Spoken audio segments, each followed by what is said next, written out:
Sejam muito bem-vindos ao canal, que é dedicado aos fãs de Light Novel com mundos de cultivo e matança. Vamos para a novel! Ao entrar no mundo de Diablo, Faye foi primeiro para o acampamento das mercenárias encontrar Helena. Sempre que se viam, dedicavam um tempo para fortalecer seu relacionamento. Depois, conversaram sobre Chambord. Desde que Faye construiu um pequeno portal de teletransporte na Cidade dos Heróis, nas montanhas atrás de Chambord, os habitantes do acampamento das mercenárias podiam passar 4 horas por dia no reino, ensinando e auxiliando no desenvolvimento. Graças a isso, Faye conseguia acompanhar tudo o que acontecia em Chambord por meio de Helena e dos outros. Ao saber que o reino estava progredindo conforme o plano que havia traçado, mesmo em sua ausência, ele ficou satisfeito e aliviado. Segundo planejado, o tio Lampard e os outros já devem ter saído de Chambord há algum tempo. Se estiverem no horário, chegarão amanhã. Assim, todos os participantes de Chambord estarão aqui. Pensou Faye, refletindo. Helena, a partir de amanhã, você não precisará mais ir a Chambord treinar os soldados. Venha comigo para o acampamento em São Petersburgo. A competição está prestes a começar e quero que você participe. Será uma ótima oportunidade para praticar e aprimorar suas habilidades. Além disso, você poderá entender melhor o mundo. Sério? Que maravilha, Alexander! Helena ficou radiante com o plano de Faye. As últimas semanas haviam sido difíceis para ela. Embora pudesse encontrar Faye no mundo de Diablo à noite, ele só podia ficar lá por 4 horas. Para Faye, esse tempo era precioso, cada segundo era dedicado a matar monstros e aumentar sua força, preparando-se para os perigos do mundo real.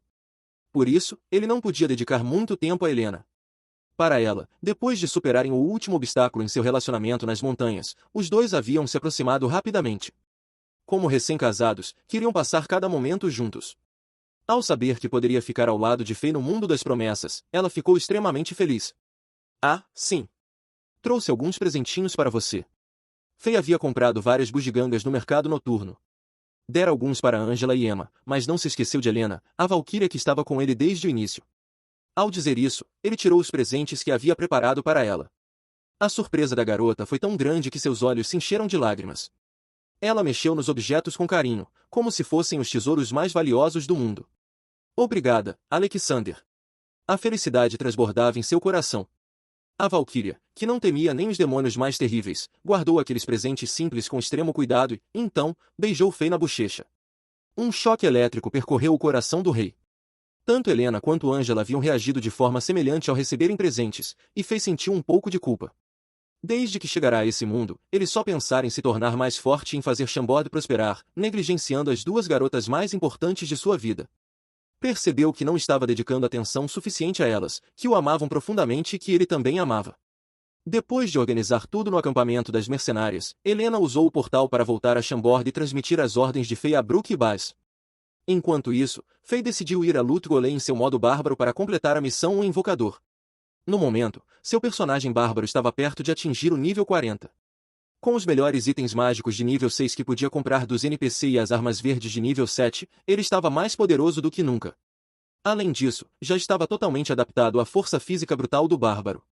Combinando tudo, ele possuía o poder de um guerreiro de 6 estrelas de nível médio. No entanto, Faye ainda precisava aprender a usar suas técnicas com mais fluidez e eficiência.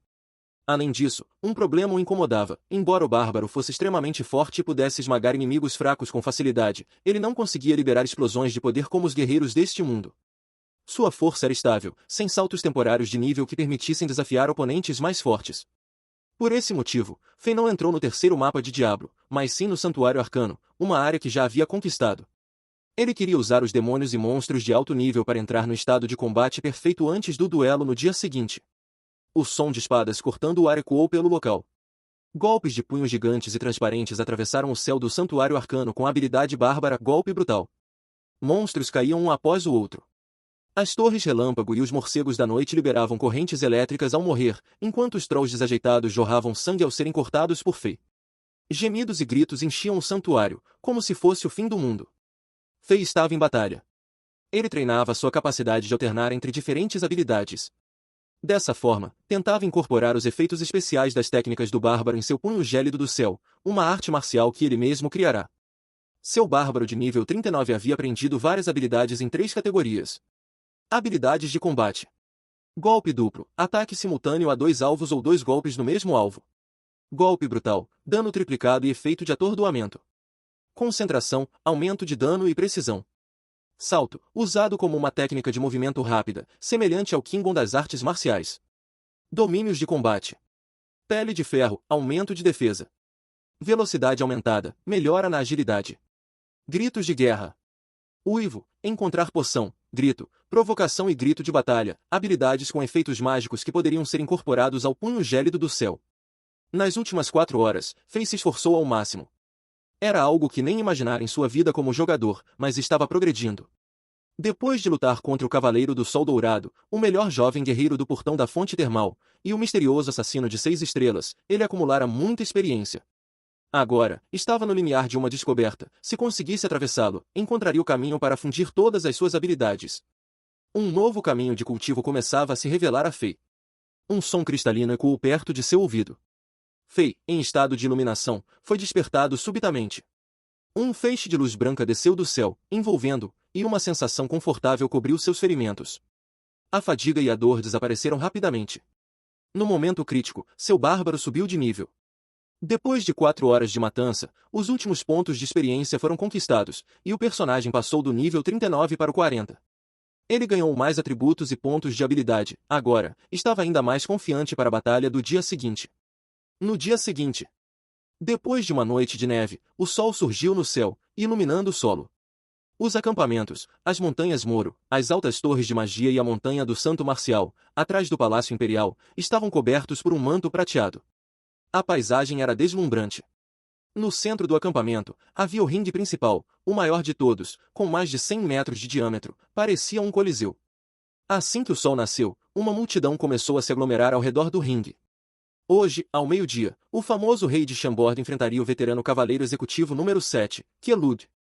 Dizia-se que ambos eram guerreiros de 6 estrelas, e um duelo desse nível não acontecia em Zenith há muitos anos. O combate estava prestes a começar. Para muitos guerreiros de Zenith, uma batalha entre 2 guerreiros de 6 estrelas era algo raro de se ver. Um duelo como esse despertava grande interesse e curiosidade, pois assistir a tal combate poderia trazer ganhos inesperados em termos de compreensão das artes marciais. Para os outros reis e altos funcionários de Zenith, um evento como esse atraria muitas pessoas, sendo uma ótima oportunidade para fazer conexões e conhecer figuras que normalmente não teriam acesso. Ainda faltavam 5 horas para o duelo, e o ringue principal já estava cercado por várias camadas de espectadores. A multidão era tão densa que todos queriam assistir de perto. Quando faltava apenas 1 hora, não havia mais espaço para ninguém, exceto no palanque VIP, reservado para as personalidades mais importantes do Império. Conforme o tempo passava, a ansiedade da plateia só aumentava.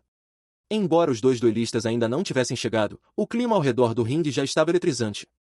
Num raio de 1 quilômetro, cada centímetro estava ocupado.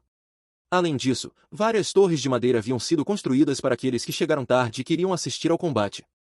No meio da multidão, um caminho estreito de menos de 3 metros de largura foi deixado para a chegada dos duelistas.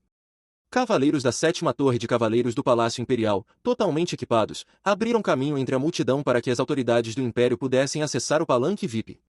Os 50 ringues de teste de espadas haviam sido preparados pelo exército antecipadamente. Se houvesse conflitos entre guerreiros de reinos diferentes, eles não poderiam lutar em particular, mas podiam marcar duelos de vida ou morte nesses ringues. Cada um desses ringues era feito de pedras maciças e gravado com formações mágicas por magos de alto nível, alimentadas por cristais mágicos para garantir que os escudos de proteção aguentassem o impacto dos golpes. O ringue principal, em particular, tinha uma formação criada pelo arquimago real Capdevila, capaz de resistir até mesmo a um ataque de um guerreiro ou mago de 7 estrelas. Quanto mais o sol subia, mais a multidão ficava inquieta. Grandes casas de apostas e grupos mercantis já haviam definido suas odds. Como Kelud era um veterano da velha guarda, a maioria das apostas estava a seu favor. Para nobres entediados, um duelo mortal entre 2 guerreiros de 6 estrelas era muito mais emocionante do que lutas de gladiadores. Muitos fizeram apostas altas e agora aguardavam ansiosamente. O tempo passava devagar. De repente, um som de cascos ecoou na neve, vindo da direção de São Petersburgo. Uma comitiva se aproximava, com estandartes retangulares tremulando ao vento, cavaleiros totalmente blindados e várias carruagens mágicas protegidas no centro. Ah, é a família Din. Eles controlam uma das 10 maiores legiões de batalha do Império, a Legião Asa de Águia. Vejam aquele jovem de armadura com o símbolo da águia. Ele é Din Carzola, o herdeiro da família e um gênio mago. Alguém sussurrou. A multidão começou a murmurar. Os cavaleiros com insígnias de águia abriram caminho, espirrando água e lama para os lados, resultado do derretimento da neve. Ninguém ousou reclamar. A carruagem mágica flutuava no ar, puxada por cavalos. Quando chegaram ao ringue, várias damas nobres maquiadas desceram e subiram ao palanque VIP sob proteção dos guardas. A aparição da família D marcou o início da chegada das grandes casas nobres, figuras que o povo comum raramente via. Logo, outros grupos começaram a aparecer. Cavaleiros arrogantes, carruagens puxadas por bestas mágicas, todos desfilavam sua riqueza e poder. Um rugido ensurdecedor cortou o ar. 6 bestas parecidas com tigres, mas muito maiores, cada uma com pelo menos 6 metros de altura e 10 de comprimento, puxavam 3 carruagens feitas de madeira púrpura com detalhes dourados, envoltas em chamas mágicas vermelhas. Algumas pessoas mais sensíveis gritaram de medo ao vê-las. São os tigres velozes, bestas mágicas nível 5. Cada uma vale mais de 1000 moedas de ouro. A família Flu está aqui. Alguém exclamou, chocado. O chão tremeu. Bestas ainda maiores que os tigres apareceram, cada passo causando um mini terremoto. Um cavaleiro de armadura negra e máscara sombria protegia uma jovem arrogante e um velho de barba roxa enquanto subiam ao palanque VIP. É a família Beag. Eles controlam a Legião da Força Gigante, outra das 10 maiores legiões. Essas bestas são exclusivas deles, capazes de destruir montanhas com um só golpe. E aquela garota fria e bonita? É Beag Beyoncé, a única filha do líder da família. Dizem que quem se casar com ela ganhará o apoio político e financeiro dos Beag. Sonho de muitos homens, hein? Sonho? Ela já disse que só aceitará quem derrotá-la em combate. A multidão não parava de comentar.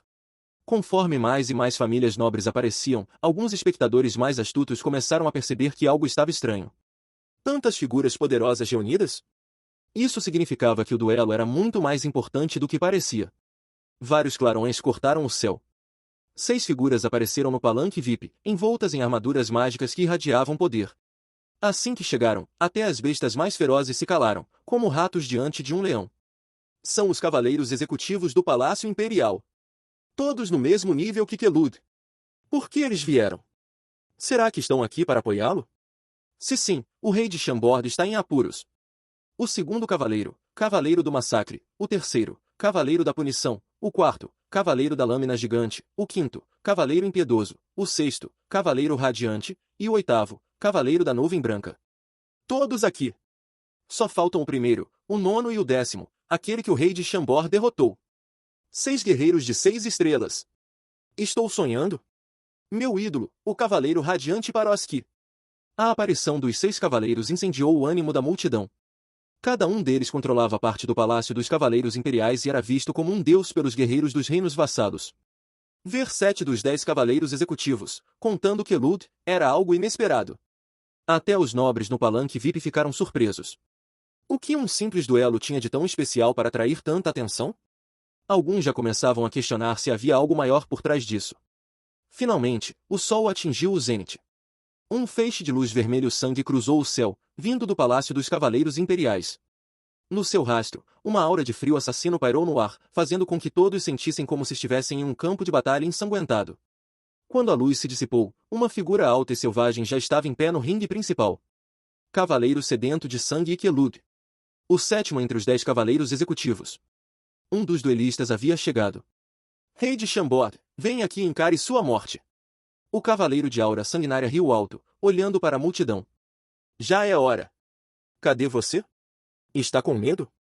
Sua voz era gélida e ameaçadora. O som desdenhoso do 7º cavaleiro executivo ecoou sobre o burburinho de dezenas de milhares de pessoas. Todos aguardavam a resposta do rei de Chambord. No entanto, 1 minuto passou, 2 minutos, e depois de mais de 10 minutos, nenhuma resposta veio do acampamento de Chambord. A luz do sol refletia na neve prateada, e um silêncio pesado pairava no ar. Sem receber nenhuma provocação de seu oponente, o cavaleiro sedento de sangue não ficou furioso como muitos esperavam. Ele apenas sorriu friamente e permaneceu imóvel, de olhos fechados, em estado de meditação.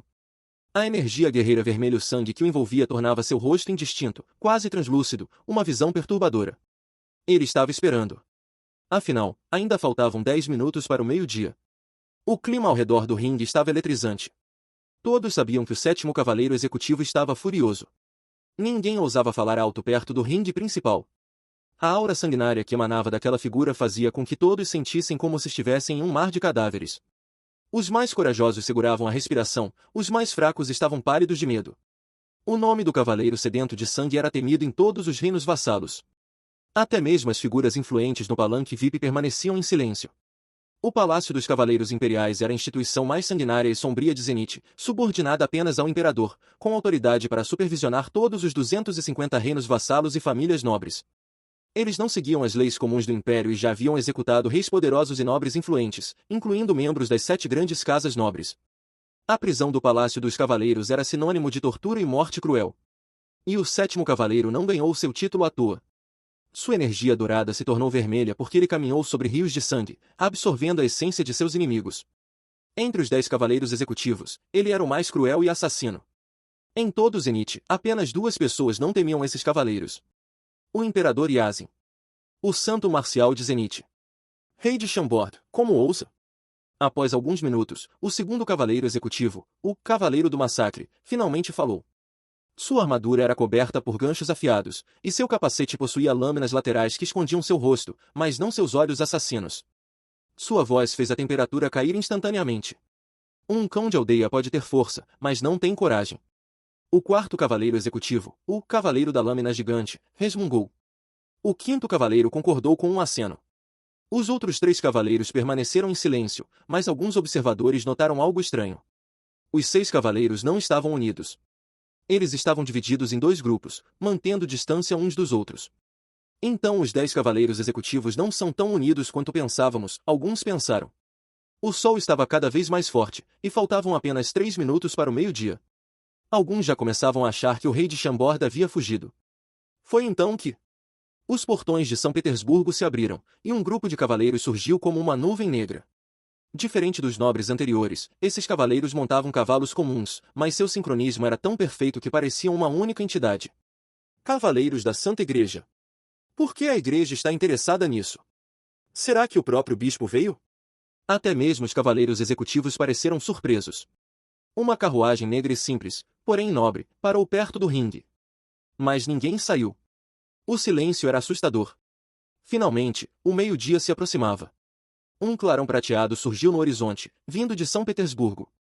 Em um piscar de olhos, a luz se transformou em uma figura vestindo um manto branco, pousando suavemente no ringue.